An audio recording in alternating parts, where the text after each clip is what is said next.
Volkswagen Beetle.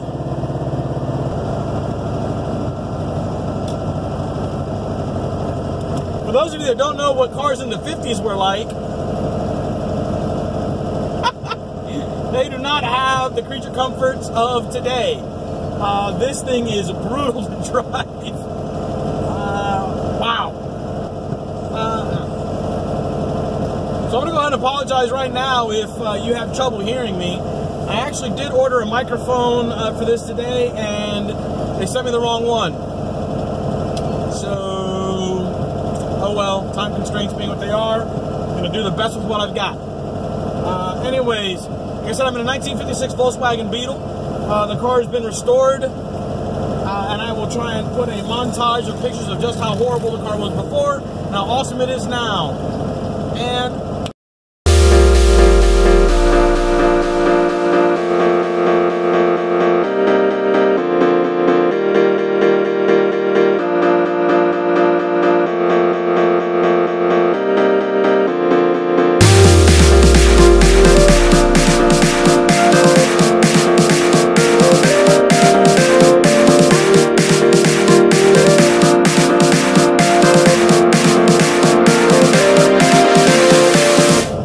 was that?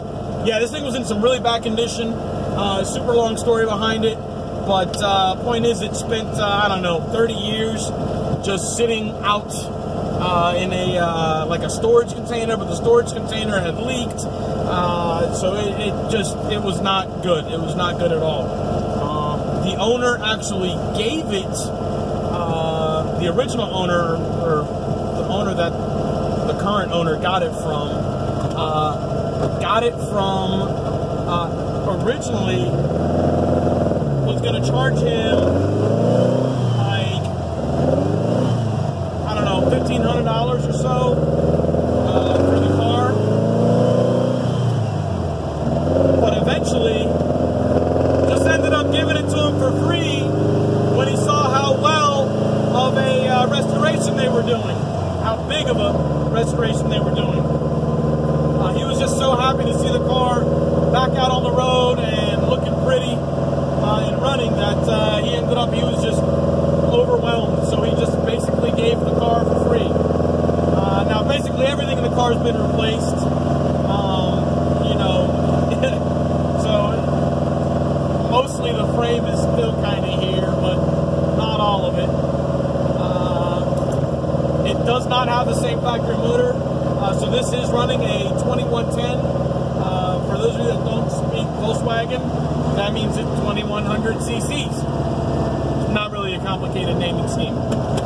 So this is a 2110. I think originally had like a 1300 or 1100 or something like that. I don't know. Point is, it's a much bigger motor than what it originally came with. It's making around just a little under about 150, 160 horsepower. And in a car that weighs 1,800 pounds, it's certainly enough. It is what it is. As you can see here, there's some little bits and pieces that just quite aren't there, but I mean, what do you expect? The car is flipping old. But all in all, it's a lot of fun. It's really interesting kind of stepping back in time. It has a cable clutch, which is horrible to drive. You have no idea where the engagement point is. You have no idea what's going on.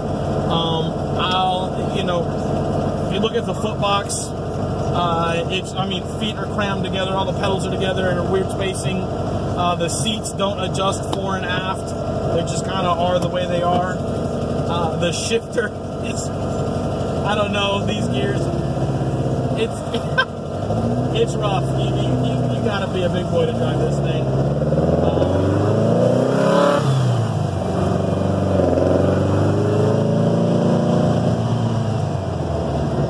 And I don't know if you can tell, but it's kind of loud. A little bit. Makes a pretty amazing sound though. The brakes, well, I'm assuming that back in the 50s, all you needed to do for the original whatever 30 horsepower this thing came with was take 2 pieces of wood and kind of cram them on. I don't even know if these got rotors or drums or what, but they're horrible. The car is not stopping now at all, period. It's just, it's going to stop when it wants to stop. So you got to plan ahead. You definitely got to plan ahead while driving this thing. The shifting is ultra rough, ultra hard. It's got weird things that we take for common practice today this doesn't have, and things, I don't know, it's just interesting.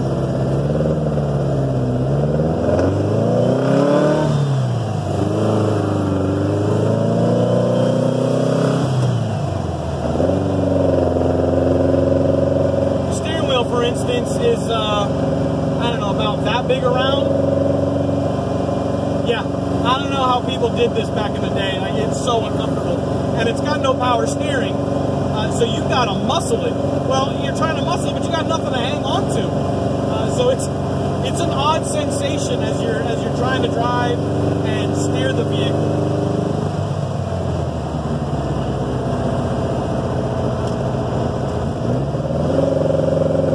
The blinkers are interesting. You know, it's the old school style blinker where you got on off and you got to turn them off manually. There's no auto off. But there's, I don't know, the indicator, there's no indicator, there's no dash, there's no gauges in this thing.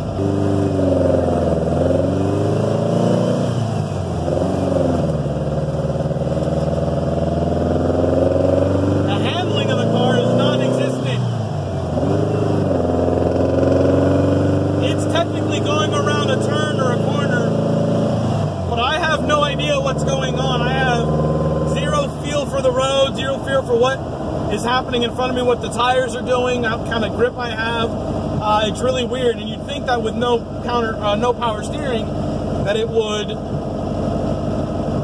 send feedback, right? That's the issue today in the electric steering, is that there's no feedback. But with this thing, no power steering, still there's no feedback. It's really awkward. I don't understand how this happens. The reality is I'm trying to compare it to modern day cars, and there's just no way to do it. The reality is, if you're trying to compare this to a modern day car and you're trying to use it as a performance car, like, you're in the wrong car.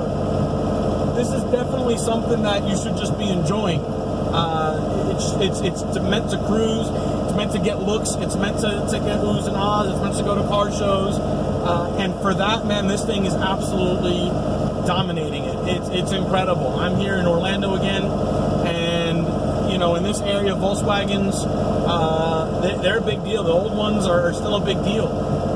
You know, so I'm getting tons of looks, tons of thumbs ups and hays and all that kind of good stuff. And for that, it's really cool. If you're getting this for modern day amenities, I don't know if you can tell, but I am dripping sweat. Ain't no AC in this thing. Come on, clutch, there it is.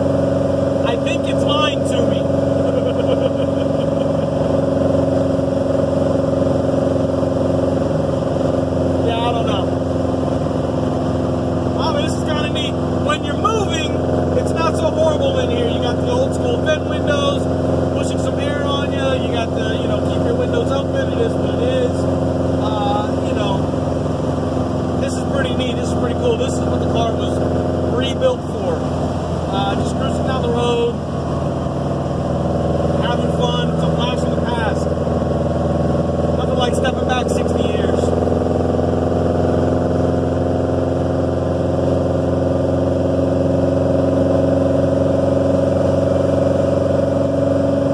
I'm working the steering wheel, and I'm going in a straight line. I got, I don't know, looks like about inches of play in the wheel. Precision is not this thing's forte. The Germans picked that up later.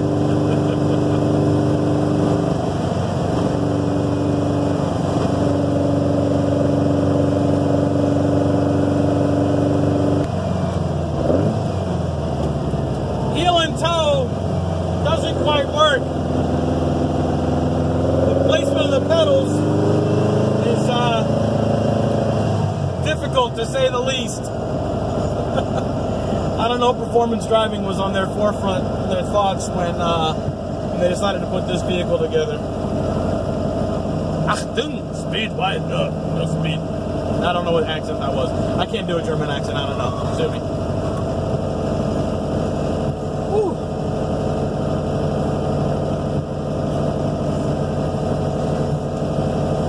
Alright, so this thing's loud, slow,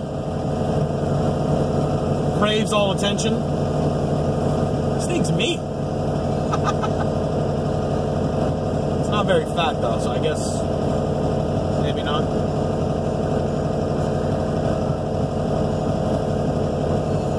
Yeah, the interior compartment is tiny. Definitely tiny. With a passenger, I've driven this car before with my wife, and we touch shoulder to shoulder here.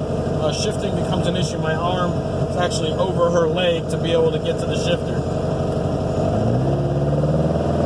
How people use these things as family cars is beyond me.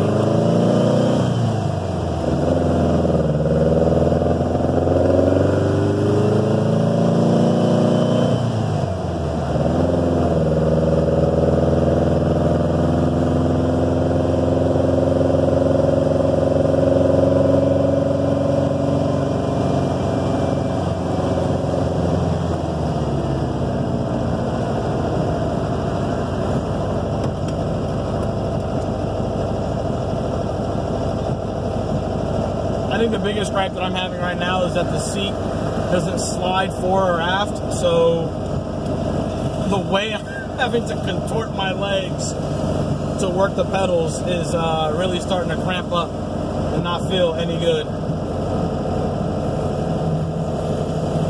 Now I'm just complaining just to complain.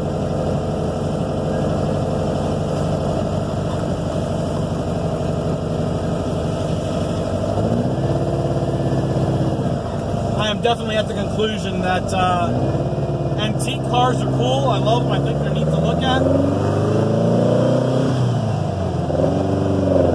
Neat to kind of drive a little bit.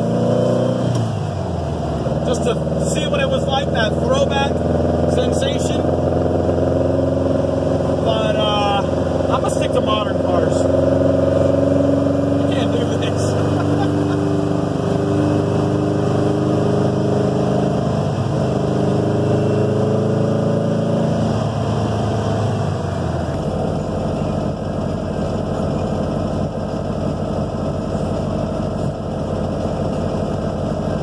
This thing's super cool to everybody that's not inside of it. I don't know what more I can say about it at this point. Anyways, hit the thumbs up button. Make sure you're subscribing down below. Follow me on Instagram and Facebook. I make sure I put all the postings, the videos that are going up, and I share some other content here and there. Make sure you stay up with all the latest. Again, hit that subscribe button, watch those videos, click on the advertisements, share the videos, and I'll see you guys, hopefully, from an air-conditioned environment. Peace. Yeah, I'm basically having to yell, and it's starting to hurt.